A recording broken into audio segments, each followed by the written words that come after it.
Hi guys, आज बिहान 4 बजे उठेर बाहिर आउँदा त अँध्यारो रहेछ।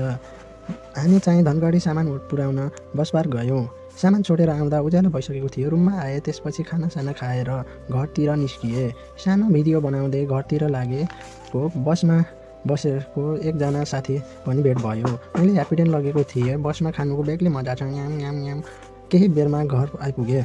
घर आउँदा हाम्रो प्यारी भाउजूले मुला काट्दै हुनुहुन्थ्यो र हाँस्दै पनि हुनुहुन्थ्यो। त्यसपछि फेरि भात खान थालेँ। खानापछि प्याज टमाटर काटी मासु बनाउनका लागि दाउरा जुगाड गरेँ।